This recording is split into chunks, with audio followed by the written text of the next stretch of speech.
How much money do you think the average person retires with? Ask around and you'll hear guesses all over the map. Some people throw out $1 million because that number gets repeated every time retirement comes up. Others assume the average person retires with almost nothing because they constantly hear about Americans struggling with money. But almost nobody can point to the real number, the data-backed number, the number that shows what people actually walk away with when they leave the workforce for the very last time. Before we reveal the numbers, make sure to hit the like button and subscribe to the channel so this video can get seen by more people. Let's begin with something simple. The typical American retires at 62 years old, which happens to be the earliest age Social Security allows someone to claim benefits, though at a reduced rate. If you wait until age 65, 67, or even 70, your monthly benefit goes up. But millions of Americans still leave the workforce at 62 anyway. Some retire early by choice, but many retire out of necessity. Health issues, layoffs, physical jobs, caregiving responsibilities, or simply running out of energy after decades of work. Whatever the reason, 62 is the moment when savings stop growing from new income and start being tested by reality. So what does the average retiree actually have at that moment? Here's the truth. According to Federal Reserve data, the median household retirement savings for households headed by someone around age 62 sits between $185,000 and $200,000. And that's not total wealth, that's not home equity, that's not business value or savings accounts or anything they've buried in a coffee can somewhere. That's strictly retirement accounts, 401ks, IRAs, and money set aside specifically in retirement vehicles. And while it's technically possible that someone out there has a few million stuffed in a mattress, sitting untouched in a brokerage account, or spread across a massive real estate portfolio, the numbers don't support that as a norm. The median net worth for households approaching retirement simply isn't anywhere near those fantasy scenarios, as we'll see in a moment. Now let's be fair, that number is much better than zero. A lot of people fear that the average person has absolutely nothing saved. And while that's unfortunately true for millions, the typical household approaching retirement does have something. The problem is simply that something isn't enough. Not when you consider how long retirement now lasts. Not when you consider inflation. Not when you consider rising healthcare costs. And not when you consider that the money needs to be stretched across 2, sometimes 3 full decades. At this point, most people start wondering, okay, maybe their retirement accounts are low, but what about the rest of their wealth? What about their home, and what about other assets? And this is where another important distinction comes in.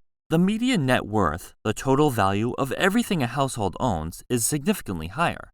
For households aged 62, total net worth sits around $400,000. But here's the catch. In most scenarios, the vast majority of that wealth is tied up in home equity. It's not in cash-flowing real estate, it's not in dividend stocks, it's not cash, and it's not liquid. You sure can't use your kitchen cabinets to pay the electric bill, and you can't use the drywall in your house to buy groceries. And unless someone sells their home, downsizes, or takes out a reverse mortgage, the home equity remains just that, equity. In other words, the typical household has about $200,000 in retirement accounts and another $200,000 or so spread across their home, checking account, vehicles, furniture, and other miscellaneous items of value that don't contribute to retirement income.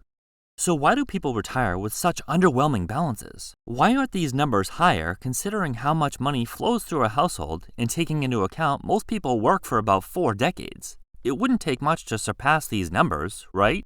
Well, there isn't just one reason for this. It's a whole mix of them that stack together. A lot of people simply never learn how investing works. Nobody sits them down and shows them what compounding actually does or why the early dollars matter so much. So instead of feeling confident, they feel lost. Others are flat out scared of the stock market because they've heard horror stories. Maybe a family friend lost everything in the dot-com crash, or an uncle swore off investing forever after 2008 wiped out half his 401k. When that's the story you grow up hearing, of course the market feels risky. Then there are people who stick with cash because it feels safe. They'd rather see a stable number in their bank account rather than deal with the ups and downs of the market, even though cash quietly loses value year after year.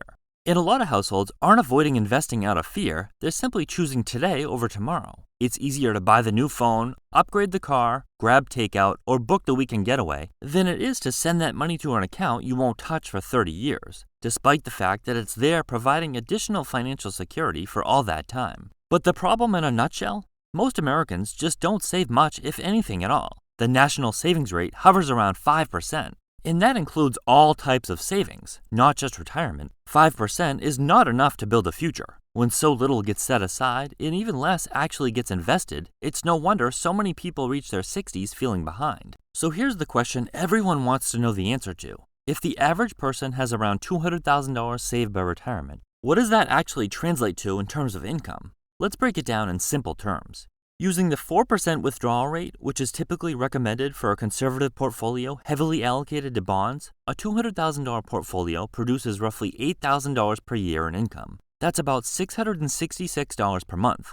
That's the safe, steady version that aims to keep the portfolio alive for decades. If you want to be more aggressive, similar to the type of strategy Dave Ramsey often talks about, assuming heavy stock exposure and higher expected returns, the income might be closer to $16,000 a year. That's about $1,333 per month. Now, neither of these amounts is enough to live on, and that's why Social Security becomes the backbone of retirement. A typical benefit is around $2,000 per month per person, so a married couple often pulls in around $4,000 per month combined, give or take. Add the 4 to 8% from their portfolio, and you're looking at roughly $4,700 per month to $5,300 per month. Not bad, right? It's not glamorous, it's not luxurious, but it's a reality for a huge number of people. And here's the part that makes you shrug in confusion. It takes so little monthly investments to reach $200,000, it doesn't make sense why the number isn't way higher. If a person simply invests $120 per month into an S&P 500 index fund from age 30 to 65, just about $4 a day, they'll end up with roughly $200,000. That's it.